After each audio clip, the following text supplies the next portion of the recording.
청와대 수사했던 뭐 꼭 거기다 그 말을 붙일 필요는 없을 것 같습니다. 서울중앙지검 차장검사 3명 전원 지청장으로 발령이 났고요. 그러니까 서울중앙지검에 차장이 4명이더만 1, 2, 3, 4차장까지 이렇게 있더라고요. 근데 지금 공교롭게도 그 사람들이 모두 교체되는 이런 상황이 좀 벌어졌는데, 그러니까 그 하위직 부장들은 그냥 그대로 유임한 상황인 것 같고요. 차장들, 그 서울중앙지검을 떠받치고 있는 그중에 가장 요직이 제가 3차장이라고 말씀드렸죠. 예, 근데 그런 상황이었던 것 같은데, 윤석열은 그 사람들을 수사팀 그대로 남겨달라 이렇게 뭐 의사를 전달했다 그러죠. 근데 어쨌건 굵직하게 서울중앙지검에서 차장들이면은 검찰에서도 요직 중에 최고 요직들 아닙니까? 실제로는. 근데 이게 확실하게 지금 물갈이를 하는 것 같습니다. 지청장으로 간 거면은 뭐 형식적으로는 승진한 거 아닙니까? 대가리로 가는 건데. 좋은 거죠. 예. 참고로 여주지청장 출신이 누구죠? 윤석열. 네, 그렇죠. 난 좋다고 보는데요. 다음은 그러면은 그렇죠. 그렇게 하는 수 있는 거야. 좋은 거 영전이고. 그 다음에 중앙지검장이 되고. 그렇죠. 지청장이면은 거기에는 자기보다 위에서 한 명도 없잖아요. 예, 대가리 아닙니까 대가리. 왕이잖아요, 왕. 축하드립니다. 그 중에서 저는 가장 관심 있게 봤던 게 차장 인사가 아니고요. 고용군이에요, 고용군. 반부패 수사 2부장. 이게 대구로 갔어요. 지금 이게 진정화 수사로 갑니다, 이제. 도와주세요. 도와주세요. 싸게 모시겠습니다.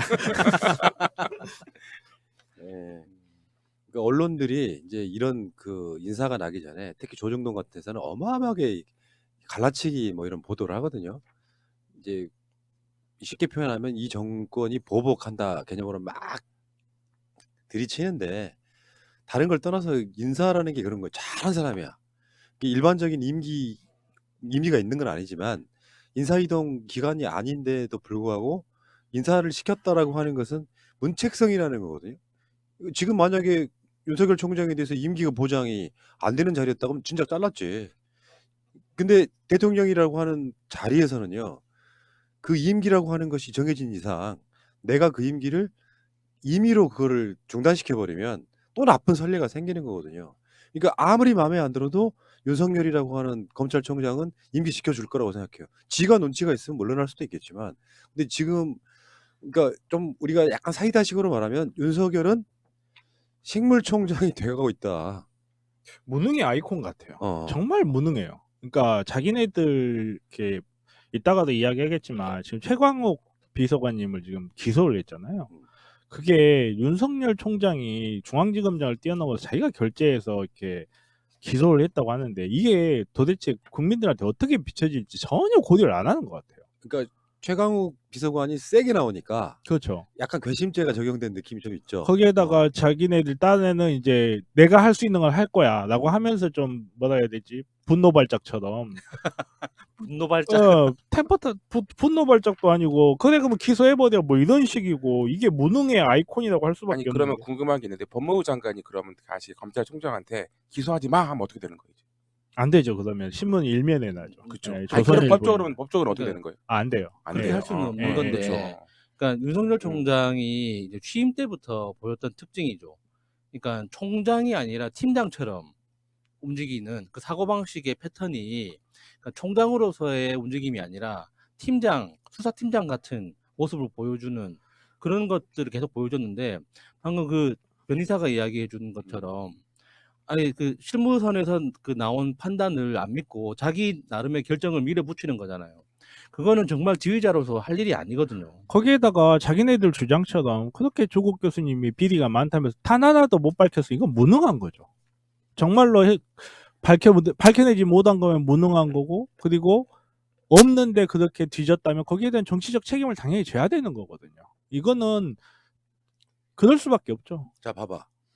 최강욱 비서관이 변호사로 있을 때 큰 변호사 사무실이 아니었을 것 같고, 근데 거기에 검찰이 전화를 합니다. 거기 조국 장관 아들 인턴 활동, 그러니까 인턴이라는 게 그러니까 쉽게 표현하면 봉사 활동이죠. 했냐? 그러니까 그 직원이 잘 모르겠다고. 그게 증거가 됐어. 그러니까 그래서 봉사 활동 한 적 없다. 요걸 갖고 최강욱을 그러니까 최강욱을 건 건 사실 조국을 걸기 위한 어떤 명분이었을 텐데 최강욱이 굉장히 세게 나가고 있잖아요. 이 검찰 완전히 막 거의 쓰레기 취급하듯이 하니까 또 검찰들 입장에서 보면 괘씸한 거예요.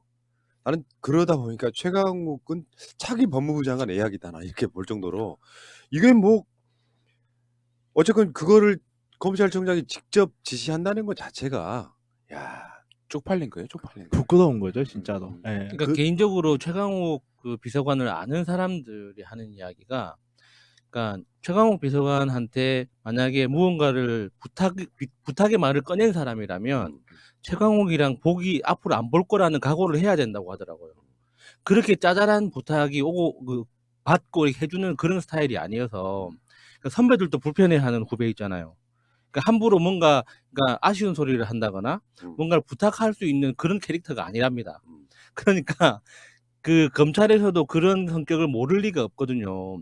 왜냐하면 최강욱 비서관의 그 강건한 그런 성격은 법조계에서 굉장히 유명했어요, 예전부터. 네. 그래서 방송에서나 이제 웃으면서 이야기를 하지, 방송 카메라 꺼지면 무서워서 말도 못 건다고 하더라고요.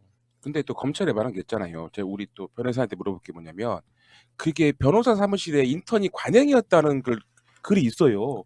그래요, 진짜로? 그건 말도 안 되는 소리고 네. 저도 인턴을 2군데를 했는데요. 제가 인턴 할 때 그 추운 겨울에 새벽마다 나가가지고 준비하고 뭐 발표 준비하고 서면 같은 거 쓸 때 오디도 옆에서 한번 써보고 이렇게 한지, 인턴 증명서 그러게 뭐 법조계에서 관행적으로 발급해준다? 택도 없는 소리예요. 그거는 정말 기사를 작성하는 사람이 마치 최강욱이 아마도 관행으로 이런 일을 하지 않았을까라는 선입견을 심어주기 위한 기사가 아닌가를 의심할 정도로 그렇죠. 그건 정말 말도 안 되는 이야기예요. 그렇지 않아요? 그러니까 이게 학생들이 봉사활동을 하면 뭐 그런 경우는 있을 수 있잖아요. 그러니까 일주일에 해야 되는데 어떤 경우는 걸거쳐서 한 3일, 4일만 하고 증명서 끊어줄 수는 있잖아. 근데 문제는 그게 사실이든 아니든 상관없이 그게 지금 막 청와대 비서관하고 서로 설전을 벌여야 되고 그런 상황이고 무슨 불구속 기소해야 되고 되는 상황인 것 자체가 웃긴 거잖아 지금.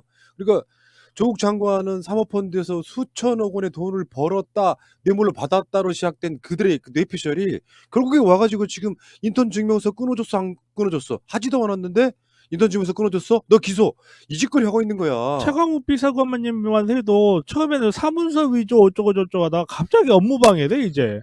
나 그게 궁금했어요. 업무방해라는 게, 그러니까 피해를 받은 당사자가 내가 피해를 받았다고 고발하지 않아도 검찰이 알아서 당신은 피해 받았으니까 우리가 고소해줄게 이렇게 가능한 거예요? 이게 업무방해죄라는 게 추상적 위헌범이라고 그래가지고 위험이 발생할 가능성만 있어도 처벌 대상이 되는 거예요. 그래서 친고죄도 아니고, 그래서 고소 고발이 없어도 이렇게 될 수 있는데, 사실 업무방해죄에 대해서 이렇게 이야기를 하자면 되게 이야기가 길어질 수 있는데 업무방해죄가 있는 나라 거의 없어요. 저는 이게 김경수 지사 사건 때도 되게 웃겼지만 네이버가 어떤 피해를 당했는지 확인도 안 해주고, 네이버 자신이 네이버가 회사 차원에서 우리가 이런 피해를 입었습니다라고 밝힌 것도 없어요. 그냥 피해를 입었대, 업무 구조상. 그러니까 지금 그 최강욱 비서관에 대해서 혐의를 제기하는 것도 무슨 학교가 업무 방해를 받았다는데 그 업무 방해를 받은 당사자는 도대체 어떤 피해를 입었다는 건지. 제가 업무방해죄로 벌금 150만 원 받아봐서 아는데요. 뭘 방해했는데? 에? 뭘 방해했는데? 거기까지 이야기는 너무 슬픈 이야기가 될 거고요. 연애 방해는 아니에요. 잠깐만, 니들 둘이가 우리 업무 방해하고 있어. 이런 식으로 악용될 수 있어서 업무방해가 위헌이라는 이야기가 있어요. 너무 추상적으로 위험이 발생했다는 이유만으로, 사실 생각해보면 그 조중동에 대해서 그 광우병 때 조중동에 광고를 실은 그 기업에 대해서 불매운동을 하자, 이것도 업무방해로 처벌했어요. 지금 다 업무방해 그냥 아무데나 갖다 다 끼워 넣어버리고 있어요 지금. 그러니까 그런 느낌 아니에요? 좀 남겨달라, 전원 유임시켜달라 됐거든 하고 이제 차장 3명 빼버리고 고용군도 날리진 않았지. 그러니까 검찰이 남아있기는 해. 보직이 바뀐 거죠. 보고 싶다 저거. 그러니까 이 느낌적으로 그런 거 있잖아. 지금 최강욱 비서관에 대한 기소가 그렇게 막 급하고 중요한 일이었어? 전혀. 인턴 증명서 발급을 봉사활동 안 했는데 발급해줬다고 하는 게 그렇게 대단한 일이었어? 그걸 검찰총장이 직접 지시를 해. 이건 뭐 아니 세상에 이게 사람 그릇이라는 게 있잖아. 아까도 이야기했지만 내가 그 김에다가 간장 밥 싸먹는 걸 좋아하거든요. 근데 그 간장이라고 하는 게 넓은 그릇에 담을 수가 없어. 짠 거라. 그래서 이따만한 종지에다가 이렇게 간장 담고 참기름 좀 부어가지고 싸먹는단 말이야. 간장 종지만 해. 이 그릇이라는 게. 아니 그리고 이게 되게 웃긴 포인트가 뭐냐면 결국 할 수 있는 게 이것밖에 없는 거예요. 아 실제로 정말 간장 종지만한 정말 이게 업무 방해가 이 정도의 업무 방해 가지고 과연 이게 무슨 실형이 나오거나 그럴 수 있는 문제도 아니고 실제로 업무 방해가 됐는지조차 사실 애매해요. 그건 지금 이런 상태에서 결국 던진다는 게 나네 하고 던진다는 게 무슨 종이 조각 하나 탁 던진 거야 지금. 지금 댓글에서 많은 분들이 새날 때문에 업무 방해 받고 있다고 우리 원성이 자자하네요. 고발당하겠네. 합의해야 돼 합의. 저는 끌려 나왔습니다. 합의합시다. 적당히 합의합시다. 아무튼 진짜 저는 그런 생각을 봐요. 내가 만약에 윤석열 검찰총장 자리라면, 그러니까 그냥 머릿속에 한번 생각해봐. 여러분들이 전부 다 방송 보시는 분들까지 포함해가지고 내가 지금 검찰총장이 됐어. 근데 어쩌다 보니까 이렇게 수사를 하게 됐어. 근데 지금 자기 신의 인사권자인 대통령이 법무부 장관을 새로 임명해서 지금 그러니까 자기 현실 앞에 벌어지고 있는 일들이 있잖아. 자기를 사실 불신이 많은 거거든요. 그러니까 서로 간의 분위기가 좋을 때는 법무부 장관도 서로 막 같이 협조하면서 서로 막 어떻게 하면 도와줄까? 이런 느낌이 될 거 아니에요. 검찰이 무슨 대단한 수사를 하고 있는데 뭐 말도 안 되는 수사를 하는 게 아니고 범국민적 성원을 받는 수사를 하고 있다면 법무부 장관이 대통령 등을 뭐 통해 가지고서라도 뭔가 도와주려고 노력할 거 아니야. 근데 실제로 수사 이상하게 한 놈들을 다 뭐 좌천시키거나 잘라내. 그러면 내 입장에서 내 검찰총장이 내 입장에서 어떤 느낌이 들겠냐고. 쌍욕 나올 거 아니야. 인간적으로. 그러면 나는 공무원이라고 하는 자리, 특히나 그렇게 높은 자리에 있는 사람들 같은 경우는 당연히 사표를 써야지. 인사권자가 나를 믿지 못하고 있는 거잖아. 예를 들면 전권을 줄게. 적폐청산 수사 같은 거 해봐. 요 느낌하고는 다른 거잖아요. 당신이 지금 지휘하고 있는 수사가 다 잘못됐다. 라고 하는 거잖아. 그러면 나 같으면 윤석열 같으면요. 내가 집에 조용히 가갖고요. 사표를 나는 쓰고 갖고 다니다가 어느 날 갑자기 제출을 해야 된다고 보거든. 그렇게 생각 안 해요? 합니다. 저는 그치? 합니다. 근데 나도 그럴 것 같아. 동생들이 말리는 것 같아요.